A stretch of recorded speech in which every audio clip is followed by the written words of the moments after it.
I'm Mike Hayne and I'm talking to you. It's 107 degrees in the shady courtyard of a beautiful nursing home in the medical district of Las Vegas. This is my second talking to you video of 2024. I have been incredibly sick. It could be hospice, but no doctor has told me. And this is interesting. The first video that I made was only 6 minutes, but I actually talked 15 minutes. The tablet, the Amazon Fire tablet, cut off. Today is Thursday, June 27th, 2024. It's 6 p.m. Las Vegas. In the shade, it's too bright to even see the screen of the Amazon tablet. So I'm going to have to find a different time of the day to make these videos. Either early morning, before there's any sunlight at all in the desert, or evening, which in this case would probably be 2 hours from now. It's 6 p.m., 107 degrees. Now, the nursing home I'm in is beautiful.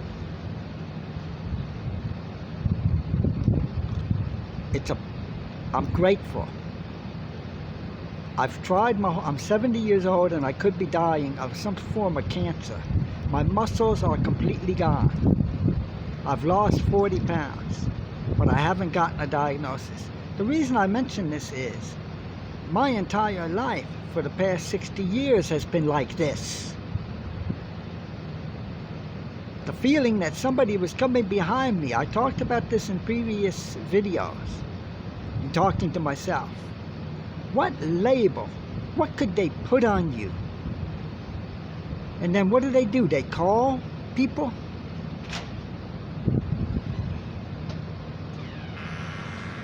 So you go to a new job or you meet somebody.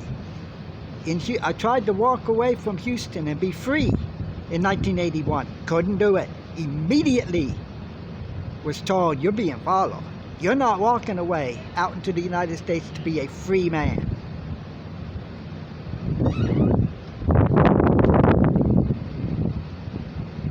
And I've felt like this since 1981. I felt like this 1976, 1977, 1978. So now, after being good since the time I was confirmed, I was a confirmed Catholic in 1967. Monsignor Gregg in New York. Mike Rogers. And I've been good since 1967. And I ended up poor with nothing. So what does that tell you? I followed the 10 Commandments. I've never hurt a friend. I've never stolen from a friend. But I have stolen when I was starving. I've been a fool. I haven't known what was going on. So now I'm here in this nursing home in the beautiful medical district of Las Vegas. And I could be dying. If it's a heart attack, I think it's going to be painful. I'm all alone. I go in Facebook and I look for friends. I've known 100 friends over my past 60 years. Hey, I wonder what that person's doing. And I enter their name into the Facebook, and even my family, if there was a brother or something, anyone, a cousin, and it doesn't come up. Okay? And that's a fact. You would think that people would be on Facebook, everyone you've ever known, 100 people, and you'd be able to go on there and look. What are they doing? Are they hiding? Are they paranoid? That nobody is out? I've never hidden, even though I was being stalked, as they call it. I'm shocked, I'm flabbergasted, but at the end of my life in this nursing home, I'm happy, and I always tell people the religion works. This is a classic story of the poor guy at the end. I could lay down on the concrete, homeless, and fall asleep and have beautiful dreams, like I do, of animals and pets and things. the rich billionaire guy that, well, not a billionaire, but my friends, some of them are millionaires in real estate and banking and finances. Oh, ha, ha. Ridiculous. I studied too at Texas A&I, it was called. AI. And now it's A&M Kingsville.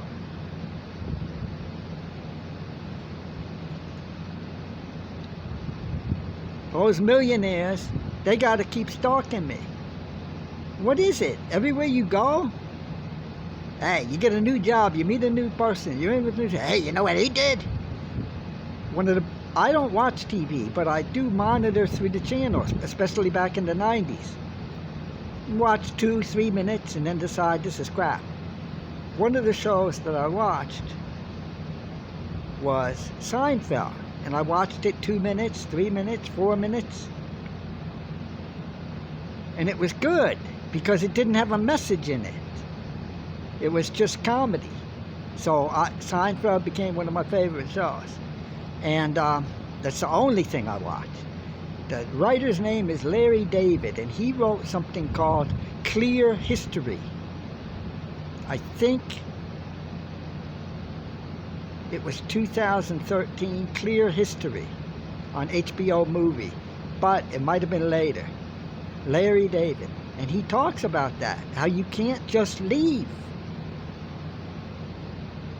One guy here the other day in the nursing home, he was in pain, he was sitting in his wheelchair, and he said, in the morning, he said, things catch up to you. But here's my problem. Things don't catch up to me. I've been good. And if you listen to these sort of like shallow psychologists on TV and things saying, he's a narcissist, he doesn't even know he's done wrong. Hey, brother, I'm more than a narcissist. I'm a United States citizen who has studied and read the classics in literature and history. Okay? So right now my eye is hurting.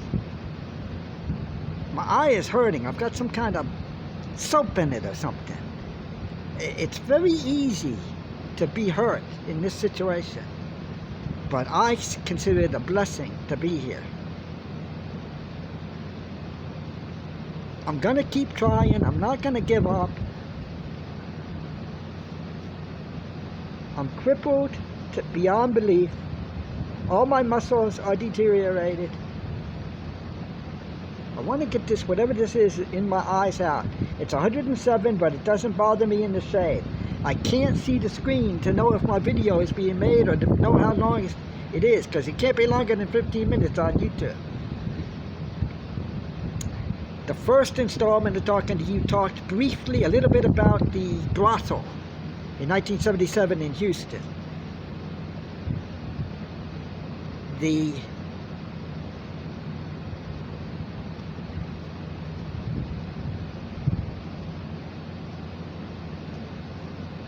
I was the best guitar player in Houston at the age of 22.